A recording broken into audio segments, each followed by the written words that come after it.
feature presentation. Welcome back to another Untitled movie review. I am one of your hosts, Matt Rohrbeck, alongside he's allergic to tomatoes, but he is tomato meter approved, Eric Marchin. Matt, are you ready to slash? You know it. You can see by this beautiful background I have right now. I'm sitting on my couch. I'm trying to sell. I'm in the middle of a move out of a house to a back to Toronto into a condo.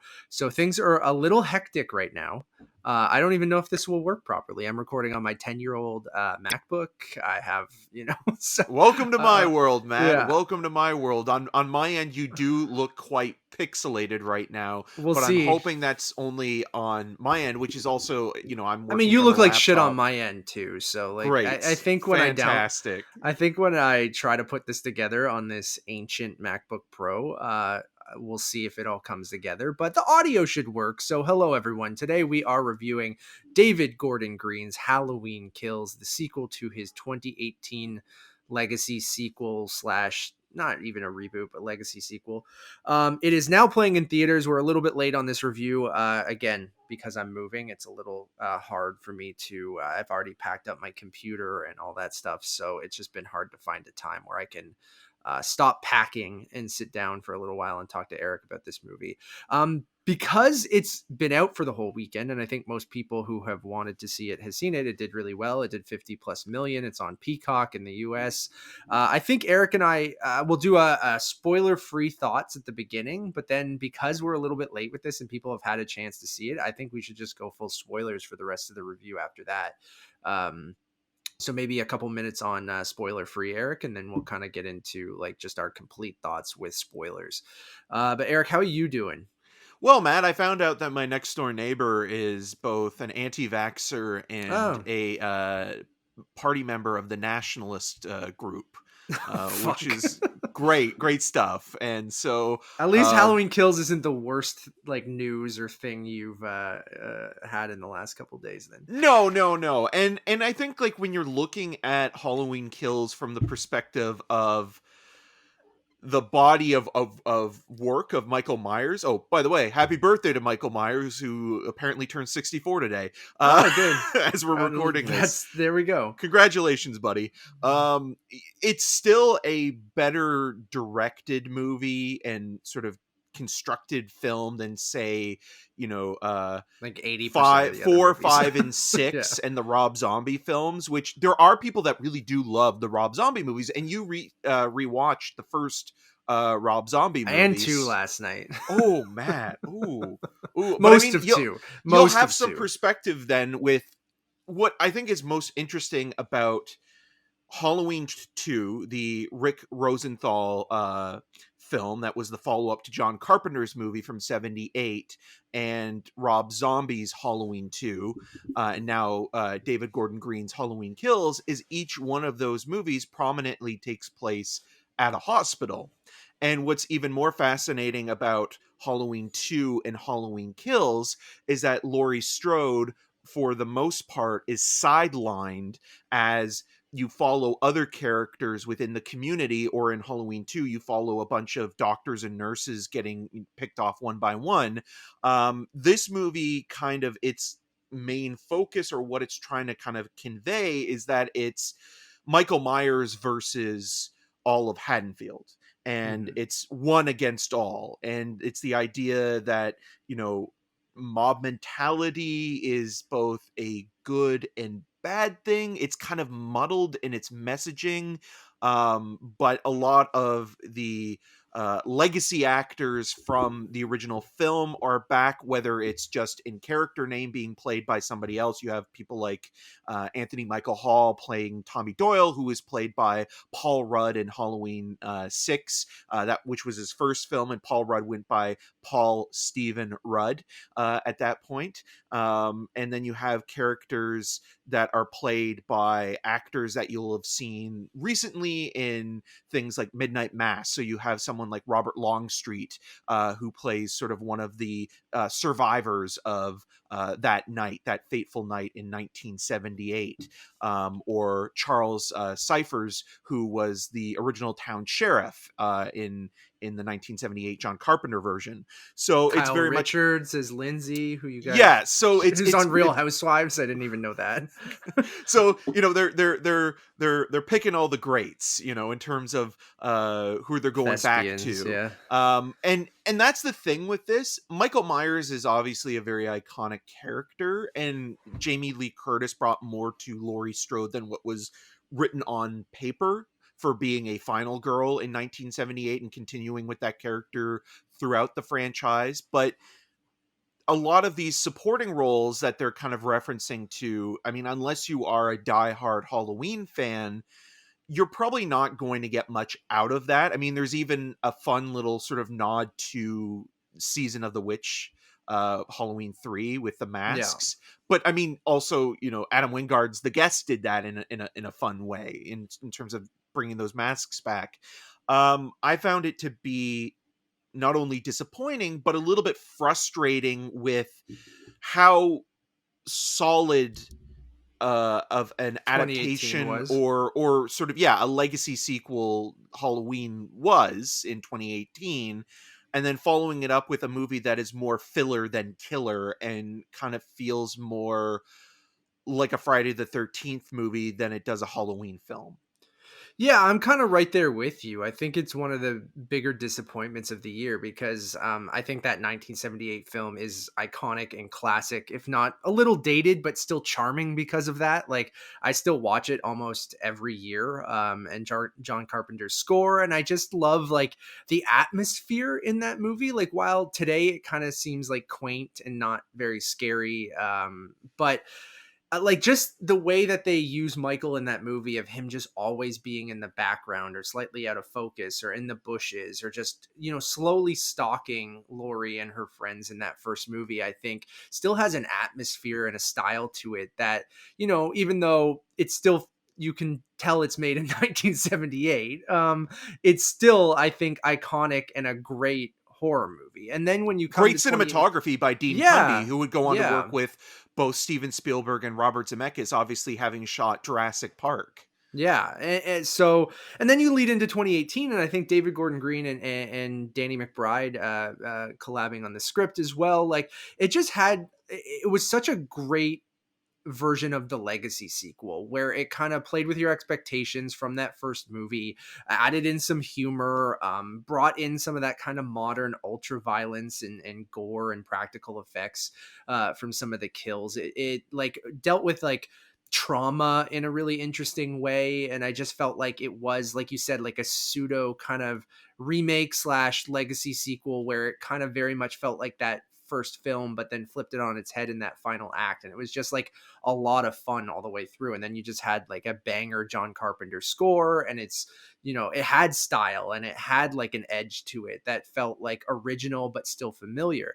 And then when you lead into this, and I think we were all very excited because 2018 was such a pleasant surprise, that it's so straightforward. And like you said, just a base, it kind of, where 2018, I hate using the word elevated, but felt like it kind of took what that original slasher kind of concept was and still did something unique and original and fun with it, where this feels like it's going back. And I don't think there's anything wrong with it, and I think a lot of people will like it still because it ends up just being kind of, what you would expect a basic, Halloween or slasher movie to be. Like a lot of gory kills, like really, really gory, brutal kills. But they're not effective because there's so many of them, and to the point where like there's a couple of moments of direction that I think are interesting when Michael escapes Laurie Strode's compound after the fire, and with the POV shots of the firemen and stuff like that. And well, I think that's interesting, and I think kind of the first kill with that one couple that are playing with the remote control drone.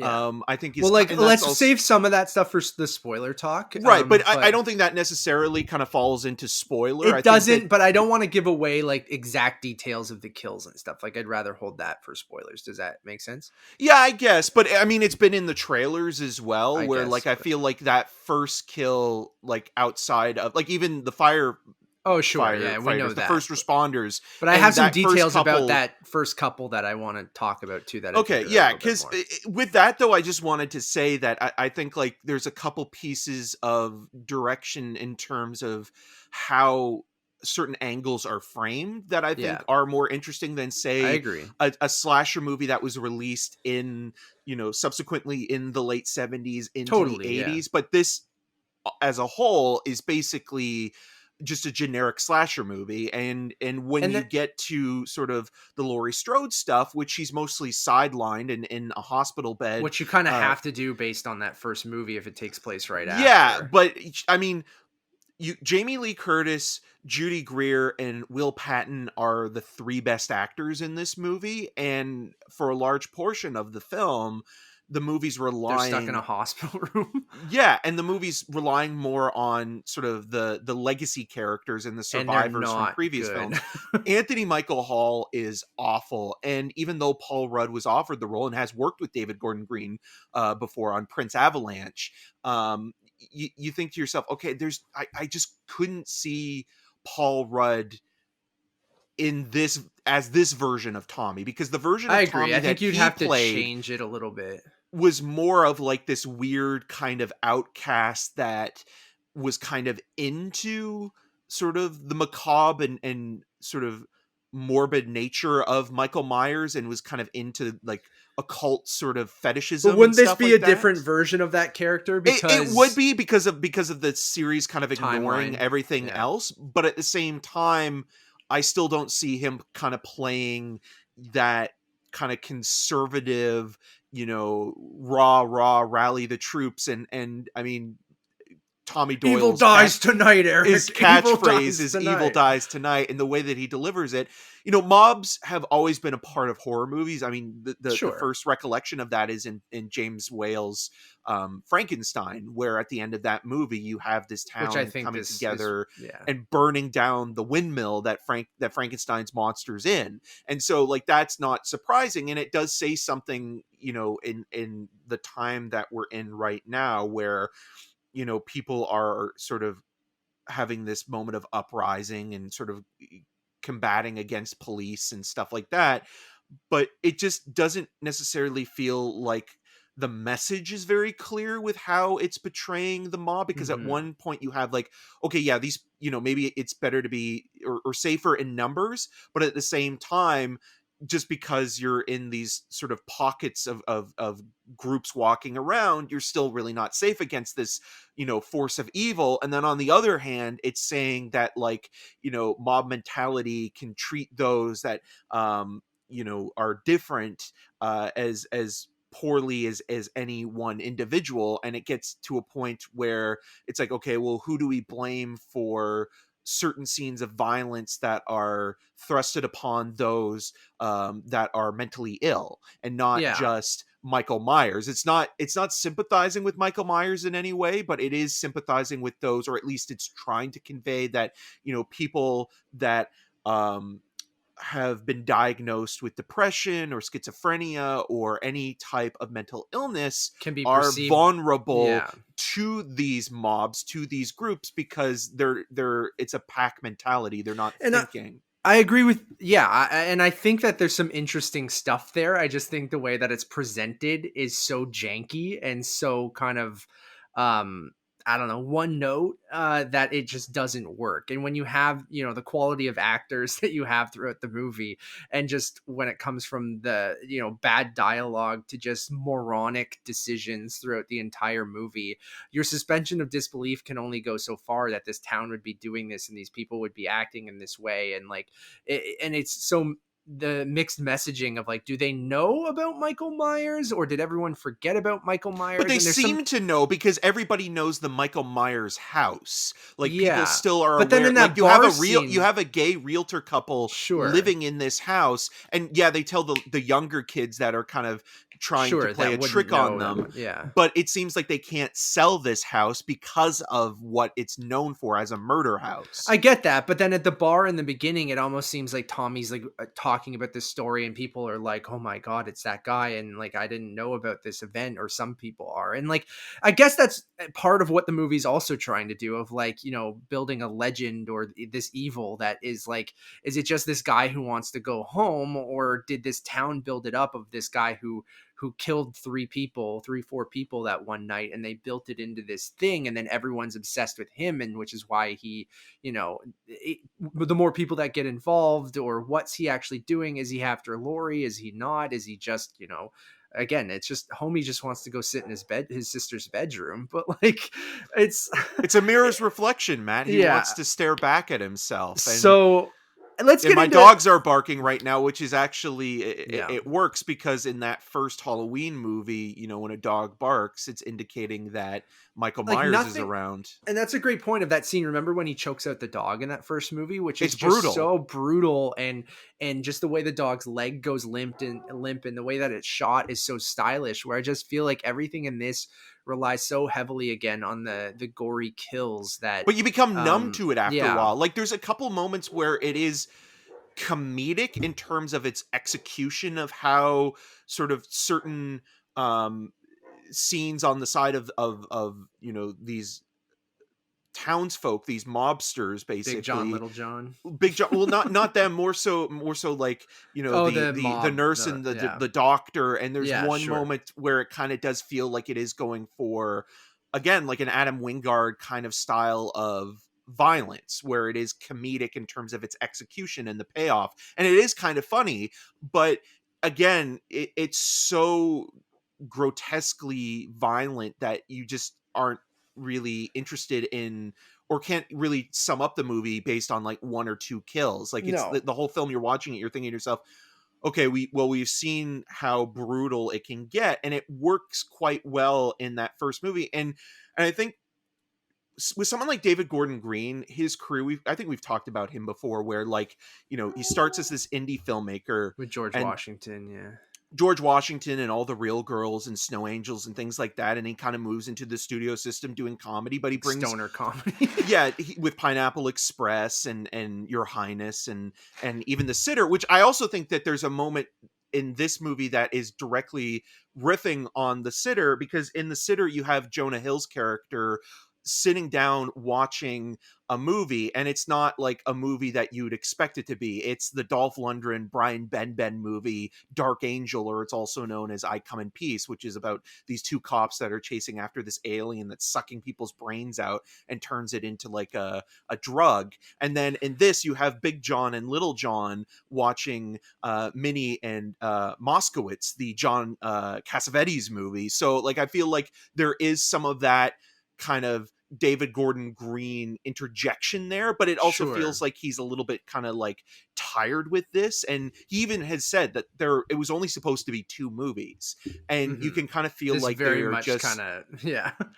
just they're just literally kind of squeezing this movie out, and it doesn't feel like it necessarily needed to be a whole feature. It You could have doesn't. taken It very the much feels Haddonfields- like part one of something, right? Yeah, Like, you could have taken the Haddonfield stuff, which kind of kicks the movie off, which is almost like, in a way, like if you're comparing it to a Bond movie, like the cold open of a Bond film, and use that in part one, and then like had some of the bigger reveals that I guess we'll be talking about soon in part one, and part three, which is coming out next year, which is called Halloween Ends, is supposed to have a time jump where it's supposed to get 4 back on years, track yeah. and take place in what's going on now, where I do think it is interesting, again, where Halloween 2 kind of picks up right where the movie left off. The same thing is here, where it still takes place in 2018. Yeah. And I even like some of the ideas where if that first movie was about Laurie's trauma and how she's been thinking about it for 40 years and prepping for it and prepping her family for it and setting up this trap. Like, I like the idea of that Laurie, because it happened to her specifically, versus Haddonfield, who just has heard about it and has forgotten about it for the most part. Well, other than the survivors, which Other than the that's probably survivors, that consumed yes. their thoughts for But that 40 years. But the difference there being the unpreparedness of this group of people, of Haddonfield as a whole versus Laurie's preparedness. And I think that juxtaposition is kind of interesting of how the events of this movie play out versus the events of that first movie. And even though, we're talking about the sequel, Laurie doesn't necessarily succeed.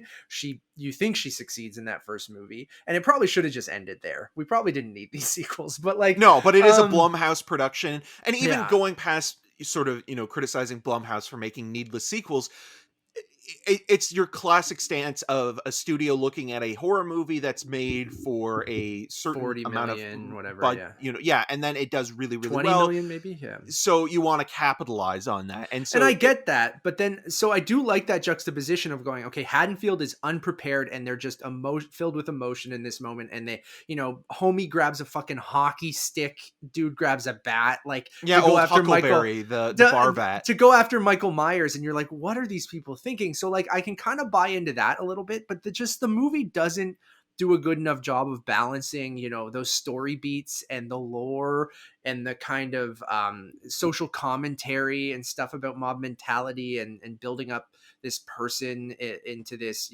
evil, that I just don't think that any of that works with the, like you said, the comedic elements, the gory kills. It just doesn't come together. And it's, there are times where you're kind of having fun during the movie, or you're like, okay, it's still a Halloween movie. I'm here to see Michael Myers kill people. So like, and you do get that. So it's not like I hated my time watching it. It's just, it's a little disappointing when you're like, man, this could have been really, really, really good. And this could have been an interesting way to continue this over, a trilogy.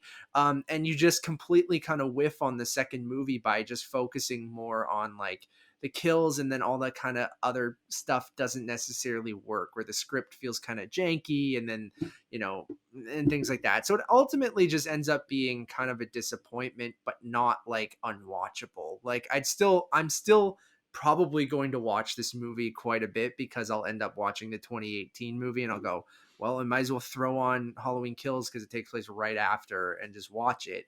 Well, So I don't know. It's the same thing with the original films. Like, Yeah. I really like Halloween 3 Season of the Witch, and that's what this franchise was Same. supposed to be. It was supposed to be an anthology series after that first Halloween, but Michael Myers was such an iconic character, and so they decided, okay, let's do part 2 and sort of have more with that character, but then part 3 will kind of introduce the idea that now Halloween is an anthology series where you can, have an Invasion of the Body Snatchers style sort of script and sort of have that title. And nowadays the comparison to that would be something like, what Mike Flanagan is doing with a lot of his stuff, or even Ryan Murphy with the American Horror Story. That's kind of what Halloween was supposed to be originally. But going back to the point of rewatching these movies, yeah, I'll probably end up rewatching this at some point down the line. I mean, I recently ordered the Halloween 4K movies through Screen Factory. Oh, I thought you weren't going to do that. I caved. I caved, and 4 and 5, which was the return of Michael Myers and continued on with Michael Myers, like, those movies are not good. And The Curse of Michael Myers has 2 cuts. There's a producer's cut and there's a theatrical cut, and neither one of them are great, but at least the producer's cut kind of fills in some of the blanks of why the theatrical cut doesn't work, because it's so incoherent at times. But when I picked up Halloween, or when I ordered Halloween 1 through 5, because those are the ones available on physical media through 4K through Screen Factory, it's like, I don't love a lot of these movies, but there is a nostalgic element to them. There is an easy watch element to them.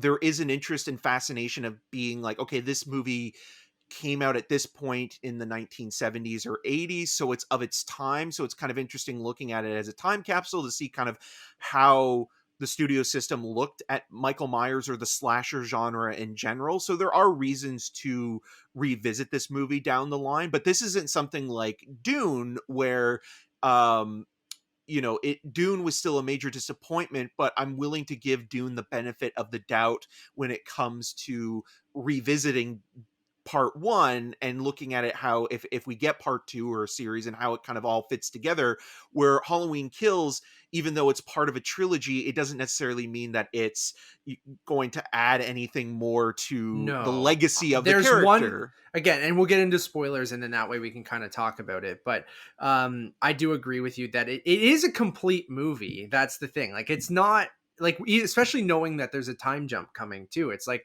no, this isn't just part one of two. This is part two of two, right? And then we're getting a sequel to those movies. So like, as a culmination of that first movie, it just ends up kind of being underwhelming a bit. So it feels like a footnote or an epilogue to the first film, and which it doesn't really Quantum need to of be Solace a is a good comparison a little bit to me, where maybe going back to it when I watch Halloween 2018 and then watch this right after, maybe it'll soften the blow a little bit, because there wasn't a couple years of anticipation. I'm watching them as maybe one pretty long Halloween movie instead of like two shorter ones, and maybe I'll go, okay, you know, it kind of works if you literally edit them together almost. But we'll see. I don't know. Let's give a rating now, Eric, and then we'll go into spoiler talk. So I'm gonna give it, I almost am gonna give it a pass, just because it's still a Halloween movie, and you get kind of what the title says is Michael Myers kills a bunch of people. It says what it does on the box. Yeah. I'm gonna give, but I can't really give it a pass, so I'm gonna give it a 2.5 out of 5. I'm gonna give it a 2. Yeah, that's fair. Which is still pretty high when you don't factor in the Rob Zombie movies or most of the sequels, because like again, like Halloween H2O isn't a bad sort of reboot, and that was the first bringing back, and that's Jamie another Lee different Curtis. timeline, right? Like, right. But Halloween Resurrection is god awful. That's the one with Busta Rhymes and it's Tyra like Banks in the reality it's like a show. reality show. I'm gonna go back and watch all of them, because I just think it's interesting to see those. Like, there's 4 different timelines technically, because you have Halloween 1 is in every timeline, and then Halloween 2 is in the original timeline that then goes Halloween 2, 4, and it's a 5, direct 6. follow-up to 78, the 81 movie. Yeah, and then you have the H2O timeline, which is Halloween 1. Is 2 in continuity there? Or is it only 1? And then it goes to H2O and then Resurrection. And then the third you also timeline have is the David Gordon Green one. And right, then the fourth one is the Rob Zombie one. But then you're also missing that Halloween 2, at the end of Halloween 2, Loomis and Michael Myers supposedly die in the hospital when Loomis shoots like a can of propane or something like that, and it blows up. And so then but then Loomis comes back as well, right? Doesn't yes he? So Loomis and Michael Myers both have scarring on their face from the explosion, and they give this whole and number 4, and they give this whole speech that like, oh, they both survived the blast in the hospital. And so that sort of scarring is the continuity that connects 2 to 4, 5, and 6, which is the Loomis films, because Donald Pleasance was in 1 through 6 and was actually dying.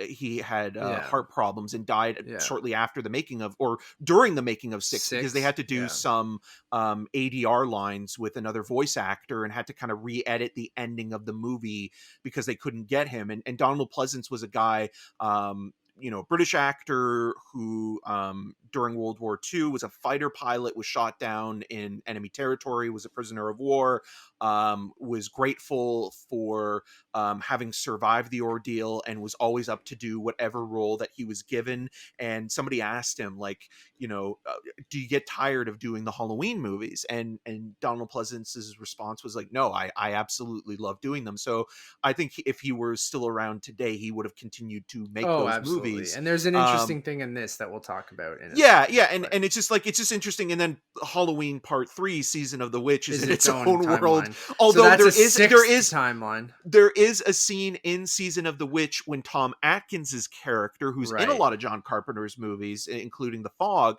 is at a bar watching TV, and on the TV is a TV spot for the first Halloween film. So it gets really complicated. Okay, let's move into spoiler territory. So if you haven't watched the movie yet, please shut this off or just listen if you don't care. So Eric, let's start. Like, we didn't talk about I didn't want to talk about the flashback stuff. I guess that's where I wanted to start first, because like I actually do really like some of the flashback stuff. I just like the way that it's shot, how it kind of feels like they really tried to imitate the look and feel of the 1978 Carpenter movie in those sequences, and I feel like it doesn't feel as out of place as when movies usually do this, where they try to like put scenes that you didn't see from a movie from 40 years ago, and they try to shoot it today, and it just kind of looks off. Where I think you get a bit of that in this sequence, but you have Thomas Mann, who comes in to play a young Hawkins, Sheriff Hawkins, and who's played by Will Patton in 2018 in the present. And then so you kind of see a direct aftermath of when after Michael falls out of not Laurie's house, it's his house, right? Or is it or is it Lindsay's well, house? he's kind of he's heading to his place, like that's the point. Like he's like they talk about he just killed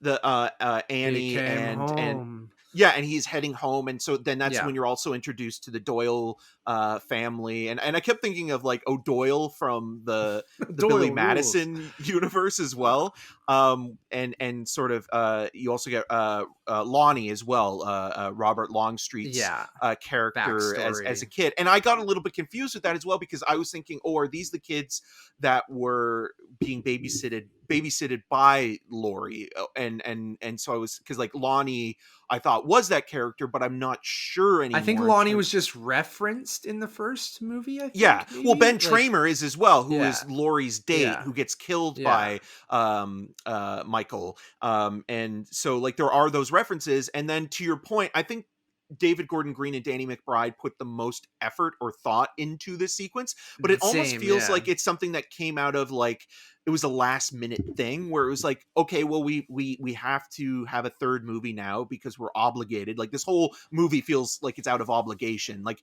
David Gordon Green really is phoning this in. Like this is probably his worst. Well, I hope he's not filmography. I hope that is the case, but it's just to get to Halloween Ends, and that he really puts everything into Halloween Ends. I do too. But I think we'll talk about this a little bit more. I do think that even though I do like Jamie Lee Curtis, I don't think that we talked a little bit about it in the review. I don't think that these characters are worthy of that much emotion and development in terms. It still is a slasher movie, even though it is a cut above a lot of the other ones. It's like putting more investment in Tommy Jarvis in Friday the 13th. Like you don't need that much. But I kind of like that because you don't usually get that. That's why I like the Laurie stuff in 2018 But the Laurie stuff again, I feel like Laurie is not an original character. Laurie is basically defined by both Ellen Ripley and Sarah Connor in James Cameron movies, and it's funny to think about that because one of Jamie Lee Curtis's best performances is in True Lies, and so like you're thinking to yourself, well, Laurie Strode really isn't like what defines Laurie Strode as a person. She survived the night that Michael Myers came home, and now she's become Ellen Ripley or Sarah Connor or the Activity spokesperson, and like Activia, she's not really. The reason why you like her so much isn't necessarily the character, it's the performance, it's the actor. Jamie Lee Curtis brings more to the part than Laurie Strode is as an iconic character. I don't think Laurie Strode's necessarily an iconic character. Right, I think she's Jamie iconic Lee Curtis because is an iconic actor. And I think because 78 is such an iconic movie, and I think being one of the original, not the original, I guess, or one of the original Final Girls, or when the slasher movies started taking off, I think that's why. I guess Georgie, come on, not on the laptop. Jesus Christ. Anyways, I like those 78 sequences. I think that they fit actually really well and are done really well, and I agree with you. It feels like that's the stuff they put the most thought into, and I like Thomas Mann in those sequences. Well, Jim Cummings, as well as the other police officer, is a character actor and a filmmaker as well, who directed both the short and the feature-length version of Thunder Road, and then also The Wolf of Snow Hollow. And in both of those movies, he's playing a somewhat incompetent police officer who's on the verge of a nervous breakdown. And here he's not on the verge of a nervous breakdown, but there is kind of a quality to him that feels like he's a little bit out of his league, especially when he enters Michael Myers' sister's room, where it does play as like this comedic bit of like, oh buddy, like you are done, like Yeah. you're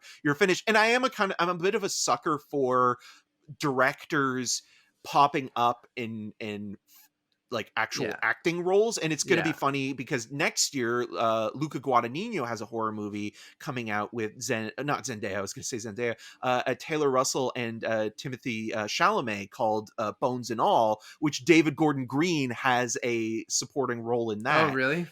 So funny. I think that's kind of interesting. But again, like I always like seeing directors in like cameo roles in movies, and he's good. Like he kind of has this kind of Bruce Campbell kind of quality to him in a slapsticky kind of way. But yeah, that sequence I think is the best. And obviously recently online, there were photos of the actor playing Donald Pleasance. Tom Jones Jr. Because it's not de-aging, it's not CGI in any way, it's just a guy makeup, who's and even though I think the performance is more of an impression than it is sort of a real sort of like, oh, this guy really captured who Donald Pleasance it's two was. different people. So the backstory there, it's Loomis they dubbed the voice, right? Loomis is Yeah. played by the film's art director Tom Jones Jr. And It's not his unusual. voice and is voiced by Colin Mahan, who did the voice of Loomis in 2018. Yeah, so like he on dubs the his recordings. voice, and you could tell the dubbing kind of thing, like that. Even though I don't know what this guy sounds like, you could still kind of, it almost sounded like they took, recordings from the original movies and dubbed this guy. But like, I thought the makeup looked really good. And it is a little like jarring at first because you see Loomis in these sequences and you're like, wow, what did they do? Like, was that makeup? Well, your brain, your was brain it is trained to CG? think that it's the uncanny valley, right? Especially in the last few years where we've seen, actors be de-aged, and then like, even I think this looks about better than de-aging. If you can do this, just do this. Like, well, this is practical also the effects better all the version way. of the Midnight Sky as well. Like, this is the version of you need to find someone who looked like a younger George Clooney, or at least and one then that dub you could, him with it. Exactly. Yeah, it's so I thought that stuff all really worked, and I wanted more of that. And I actually kind of almost would have liked Gordon Green to just do a whole sequel movie that replaces Halloween 2, but his version of Halloween 2 right after the events of 78, like, but try to match that style, I think would have been really cool. But we got a little bit of that in this, and I think it's a little janky in the way that it's set up, where you have to kind of retcon that the sheriff survives from the but first you know movie, what, though, in a but, movie like this where Michael Myers continually gets killed in multiple ways, how dumb is this whole he got town, his though? head cut off in Halloween H2O, and then in Halloween Resurrection they were like, oh, it was another guy wearing a mask who they by accidentally captured. So it's like, if you're going to have Michael Myers continually come back after being just destroyed in the previous which is film, part of the fun of them, which is I'm more than okay with the suspension of disbelief that Will Patton survive. I agree. There's some suspension of disbelief I'm fine with. Laurie surviving, Patton surviving. Like, there are some things. The stuff that is jarring in this movie, I think, is how dumb everyone is, which I know is a slasher kind of trope where, is like, oh, but I just rewatched the Scream movies, and the Scream movies do a great job of deconstructing those kind of horror tropes and things like that. I'll be right back. Yeah, like all of that kind of stuff. And with the town, which Halloween is a huge reference in that first Scream movie. Yes. So then to have a sequel, which you're supposed to be smarter now, right? Like, which the Scream movies also touch on as they go on, where audiences are smarter. You can't just give them the same horror tropes or kind of have people go, well, it's a horror movie, so everyone's going to be a moron. No one's going to shoot him in the head or stab him in the head. Everyone's going to split off into small groups. But then the movie is also trying to have a commentary on like mob mentality and coming together to fight this evil. We're stronger in a group of people. Okay, now everyone split off and go find Michael. It's like, it doesn't make any sense. Like, it's like, oh, let's all come together to split apart to do the thing that we just send people off in groups to get killed. And I know that's ultimately what we want to kind of see. You want to see Michael just brutally kill people. But you also you can't just do that at the disservice of your audience of being like, well, everyone is a fucking moron. Like everyone is stupid in this movie, whether it's like going into a house alone or splitting off. Well, into that's the groups of one that's the two and, worst, like, I think, is Robert yeah. Longstreet's character Lonnie, you know, goes to the house with His Laurie's son, who granddaughter survives from the first and movie. his son, who, I mean, that's another thing that they almost completely erase, is that his son is kind of It's shitty. is a problematic character, and now he's kind of redeeming himself. But I don't. But when he Yeah. tells those two characters when they're sitting in the car outside of Michael Myers' place, he's like, you know, they're like, we're going in together, and Lonnie is like, no, I got to do this alone. Immediately and then gets killed. 5 seconds later, like he's gone, and then they find his body kind of wedged in the attic, and you're just like, everyone what is was just the point so of that? stupid. Like, just everyone is so dumb in the movie, and then that's but then the it stuff kind that of kinda works, takes you. I think, a little bit with where, like, you have the nurse and doctor couple, and the doctor who's dressed as a nurse, you know, has this gun and is kind of, you know, That's a great is a little bit sequence, more actually. trained. And that's the scene that reminded me the most of like an Adam Wingard movie, Yes, where yeah. like, you know, she's firing the gun, but she's ultimately killed because, you know, it literally backfires on her when Michael the door, kicks a door open and she shoots herself. It's awesome. I laughed my ass off. And that is like one of the better. It reminds me of the scene in Grindhouse where Mary Shelley's character, or is it Maria Shelley? The sheriff character in Grindhouse Planet Terror gives the gun to her kid and leaves her in the car, or leaves him in the car, and as soon as she walks away, he shoots himself in the face. By accident. It's awful. By accident. But yeah. And it's awful, but Yeah. it's for comedic purposes. And I think this was a brutal kill that actually worked for that kind of that fine line of brutality with comedy. And the rest of the movie, like, some of it is just nasty. Like you mentioned the killing of the elderly couple that are playing with the drone. And that's just brutal. And like with her jabbing the bulb into the neck and her slowly dying, and watching him just stab knives, like testing knives into the husband, right? Which I thought was actually kind of a cool sequence. Well, how it's focusing on framed, her. I think Yeah. that it, like, her watching her husband being slaughtered as she's slowly dying, and it is interesting as well. And nothing against, like, it, you know, the fluorescent bulb thing Yeah. was also recently done in Simon Barrett's Seance. There's a sequence that fluorescent bulb is jabbed into somebody's neck, but in that movie, it's kind of like turned all the way. You've seen that before. It's pretty brutal. It's pretty nasty. And I think like that sequence kind of sets up that like Michael's on a warpath at this point, where like it's like him versus everybody else, and his sort, because you never know his motivations, you never know what he's actually and the movie thinking. touches on that, but doesn't really go, which I'm sure they'll go into in the next movie. But I just feel like it's all projection, right? Like, yes. It's the idea. It's like, okay, well, he wants to go home. Like, that's what everybody and he doesn't is really saying. care about Laurie. Laurie has just said he wants me just because she was the one in his path in the first movie. Where I think it's really interesting, that conversation with Will Patton, where he's just like, the psychiatrist from the first movie, which is the worst plot point in that movie. They try to kind of give that a little bit more too. They go, well, he was the one that was obsessed with the story of you two, and he was the one who brought Michael kind of back, and Michael was just chilling at this facility, and he just wants to go home, and he doesn't really, like, he might not even know who Laurie is. Like, he might not even care. He's just like, you're always in my way. I just want to go chill in my sister's bedroom, and everyone who gets in my way, I will kill you. And like, I think that's interesting. It just doesn't really go into that. And I'm assuming that's what the next movie will go into a little bit. And I don't know how they'll handle this time jump, but then that warpath ends up being the thing that just kind of feels repetitive and a little bit boring in the movie, because he just goes house to house or person to person, and people are coming to him and he just kills them. And then again, if you just left this guy alone, he'd probably just walk home.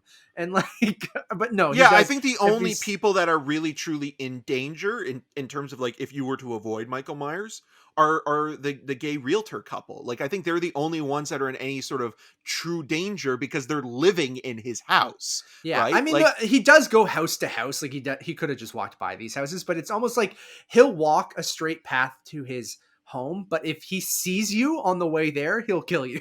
But which is also a strange thing as well, because like, again, you're projecting a lot of what Michael Myers is thinking, but you know, like, there are some kids he doesn't seem to sort of He doesn't kill interfere with. children. It doesn't look. Well, he kills some of the children. He kills the ones with the Halloween 3 masks, right? And then right. But or I one mean, of I would say them. they're more though. I mean, like younger children. Like these were like Babies. He kind of doesn't like remember the good moment in no. the first one. Right. Where like Um, maybe like you hit a certain age, like 14 or 15, or maybe if you're just a horrible person, like he Yeah. has like this radar where it's like, oh, I can kill you. Yeah. But yeah, he only kills one of those kids. Because But like he doesn't kill decapitates Homie them. at the beginning either, right? Like the young Right, kid at because the he literally beginning. bumps into him Yeah. and just kind of keeps or disappears right afterwards. Well, I So think that goes back to when Michael was a kid and committed those first murders. Like, I feel like anyone around his age or younger, he kind of stays away from. But then anyone older than when he was a kid, he seems to be like, I'll kill you.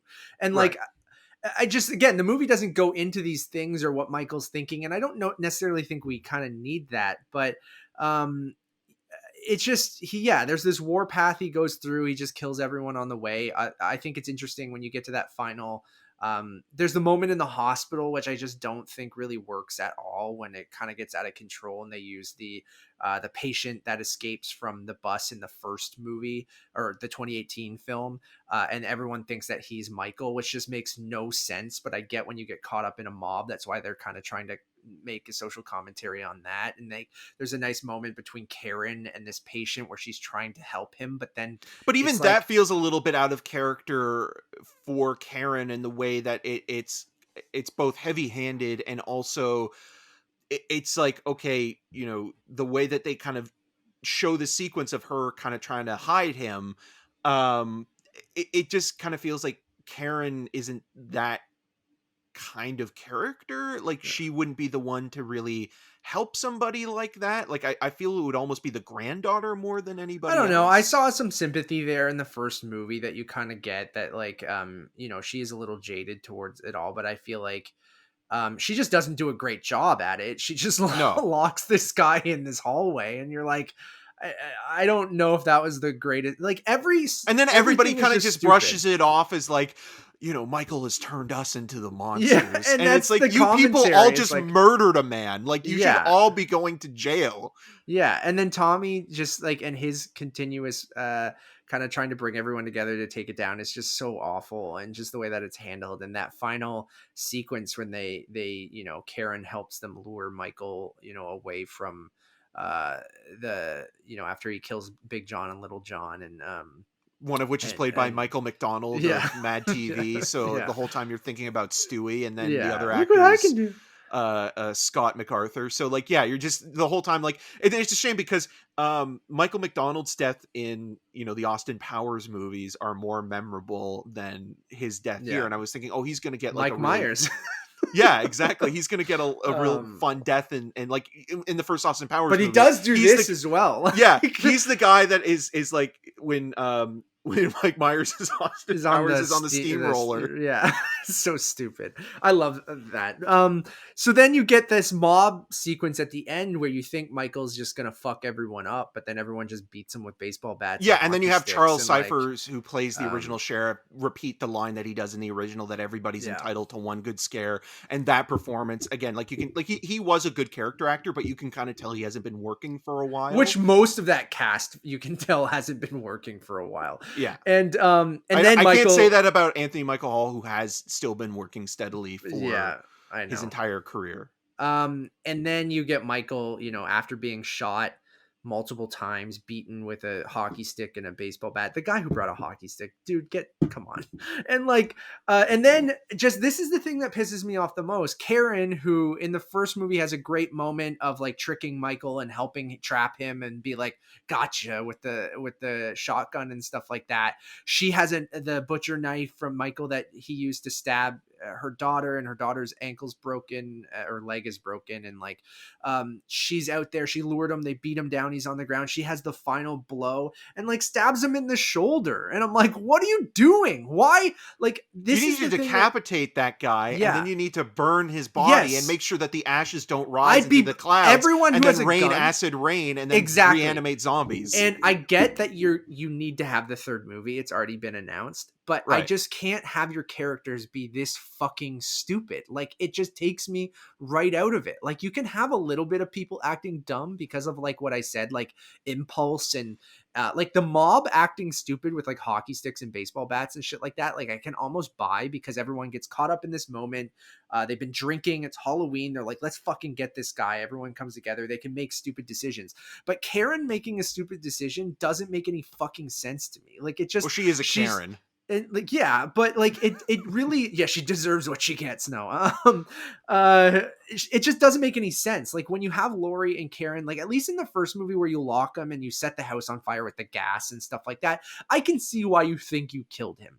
Like, you Yeah. go, okay, Like, we, that is a death trap. yeah, so that I can buy. But with Karen doing this, luring them, they all get him, and everyone in this town who has guns, baseball bats, knives, and then they all just kind of, he gets shot twice or three times in the back, and then he's on the ground, people are beating him, kicking him, shit like that, and then Karen goes in and just stabs him in the shoulder. Doesn't make any fucking sense. I'm like, no, you stab that guy in the face, you take every gun you have, you blow his head off. I don't care who you are. And even if they're like, well, we learned from the guy at the institution, so we have to quote unquote leave him alive or something. I don't know. They don't even get into that. That's bullshit. And then Karen goes into his house and stands in the window, And that is which so they, clumsily kind of yeah, constructed where like I can see she them sees the like kid of writing Michael. it on. She sees the kid in the window. And Yeah, then, like I could see like them writing it on paper being like, oh, this is great symmetry with, you had the Jim Cumming character standing there at the beginning and getting killed, and then at the end this is like, them doing their kind of Empire Strikes Back moment where yeah, it ends on a bleaker note, but also it kind of rounds out the storyline and sort of the beginning and the end and sort of bookending it. But it's just like, okay, why would she, after that, goes to sit on the stoop of Michael Myers' house with her daughter, and like it seems like they're going to go back to the hospital, then all of a sudden she's upstairs looking out the at the window, reflection, and because she then needs to see why he did it or something, or yeah, why and he then wanted to go like there. how quick, like I know Michael Myers is a supernatural entity, but like how quickly Michael Myers just Wrecks appears. everyone. Yeah. He just, because he's a street over, right? Like, Yeah. she lured The him away. geography of it doesn't make any So he sense. gets up, kills everyone from the first movie.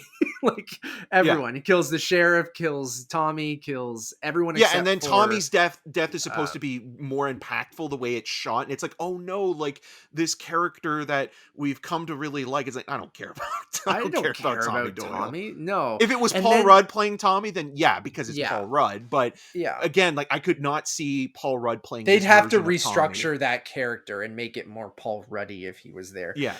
But then he just, yeah, he appears behind Karen and just, much like how he killed his sister, it's shot in a very similar way, where, he just repeatedly stabs her in the exact same place. And Karen even has the same kind of motions. And then, like you said, comes full circle, and that's how Halloween Kills ends. And then, yeah, and I don't mind ending it on a, Michael wins. Like, Michael is the lead in this one. Laurie was in the lead of the last one. Like, I think that's fine. But I think the lead of the third one should be November 1st. I think there should be like a joke or something where like as soon as the clock strikes 12 on November 1st, the story, like his supernatural powers yeah, are basically you gone, can and it's kill like, him after and then he's Halloween, like, but oh on fuck. yeah, on Halloween you can't kill Michael. And that's Yeah. another thing the movie doesn't touch on, of like, in other movies they've gone into a little bit more of, is he evil personified? Is he inhuman? Is he like supernatural, or is he just a man?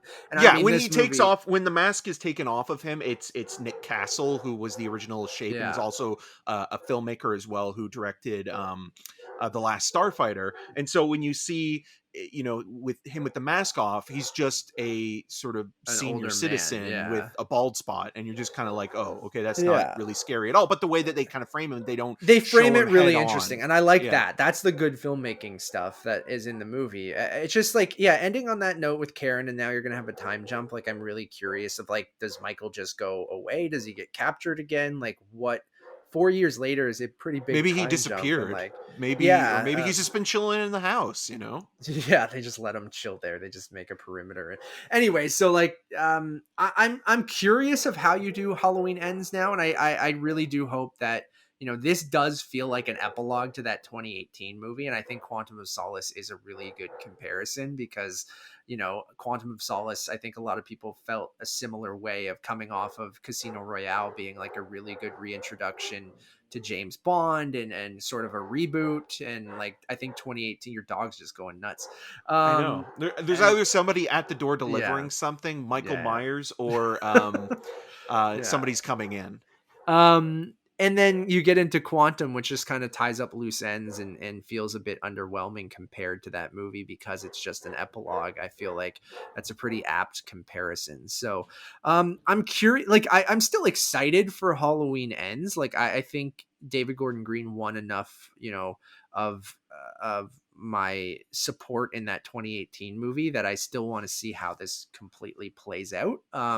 I just ultimately was super disappointed with this, even if it's like, I don't know, if you just like slasher movies and you don't care about story or characters or style or anything. The score is great too, but that's a given, but it's not even used in great ways. But No, I mean the score is done by John Carpenter, Cody Carpenter, and Daniel Davies, and yeah, it's just variations on the original theme. But the original theme is so memorable and iconic that that it's always going to be good. yeah, and even I just like John Carpenter as a composer, and Same, so yeah. just hearing new stuff from him, even if it is just recycled material, is still fun to listen to. But even again, like David Gordon Green, like the recent announcement of him taking on a new Exorcist trilogy for both Universal and Peacock, with Leslie Odom Jr. and Ellen Burstyn returning, And he's doing a Disneyland movie. right, which again, like he's a guy, he's a very versatile filmmaker. He's not too far off from someone like Steven Soderbergh, even, where like you can't necessarily pinpoint him down, where, but I think with, unlike Soderbergh, Green kind of does one genre for a period of time, at least when Yeah, it comes and to the then moves studio to something. stuff. Yeah, it does seem like Yeah, he was in comedies, now he went to horror, and well, then well, like, in between the comedies as well, he did do movies like Manglehorn, which was kind of like his return yeah, to indie kind of movies with Al Pacino, dramas, yeah. and then he did Stronger with Jake Gyllenhaal and Tatiana Maslany, and so it kind of feels like, again, like he's doing something similar. I think with the Exorcist movies, where maybe like the first one is going to be kind of canon, and then like it's going to ignore the other Exorcist movies that kind of came afterwards, I'm even though sure that's Exorcist what it'll 3 be. is a great movie by William Peter Blatty, who wrote the novel and the original script and won the Oscar. So I'm curious with that as well, because it kind of feels like, okay, well, at least the first movie is going to probably be something really intriguing, but is he going to burn himself out again, where this, like Halloween Kills, to me feels like he's just kind of burnt out on this is like a franchise, and it does somewhat feel like an obligation, and I'm hoping that Halloween Ends, to your point, is, you know, there's more to it than just what we got here, but I'm also concerned with that, because with both Halloween Ends and the Exorcist movies, it's like, okay, we might get one really good Exorcist movie, and that's maybe all we needed from him. And But like now you're going him to even stretch it out doing, over 3 movies, yeah. yeah, and then him also, like, he was also going to direct a Hellraiser movie, and then it became a series, and now he's just an executive producer on that, with David Bruckner, who directed The Night House with Rebecca Hall, sort of taking the reins on that. And he was also, I mean, I've mentioned this on the regular show as well. He was originally going to direct Suspiria, which Yeah. then was directed by Luca Guadagnino, which now he's working with Luca Guadagnino, but as an actor. So interesting. Yeah. Yeah. I don't know. Like, I agree that, I think the double-edged sword is that these movies can be made for very little money, the Blumhouse way, and they make a lot of money. So you kind of sometimes get something that probably should be 1 movie or 2 movies at most, which he originally wanted to do, stretched out into 3, which then kind of waters down maybe that middle installment or just the entire trilogy, right? Like, I would have been totally fine with 2018 just living on its own with that ending.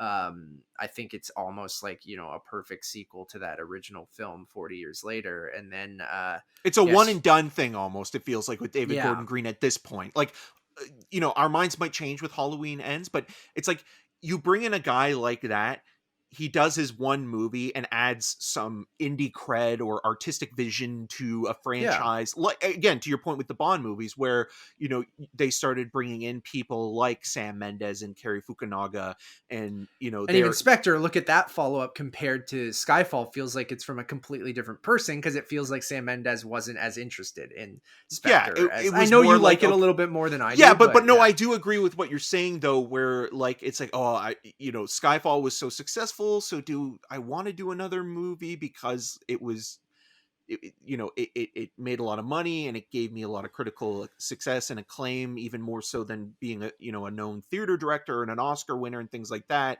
um and he decided, okay, yes, but then I think like it's almost like you bite off more than you can chew, where you're just kind of like, oh, I'm just kind of repeating myself and doing the same thing again. And I feel like that's with a lot of filmmakers, where even with people like Sam Raimi doing 3 Spider-Man movies, like he wasn't necessarily in complete By the control third one, yeah. of those films, especially with the Venom stuff being dictated to him, saying like, oh, we have to have that character. Or even when like Batman Returns now is considered a great comic book movie, but at the time when that film was released, a lot of people hated it.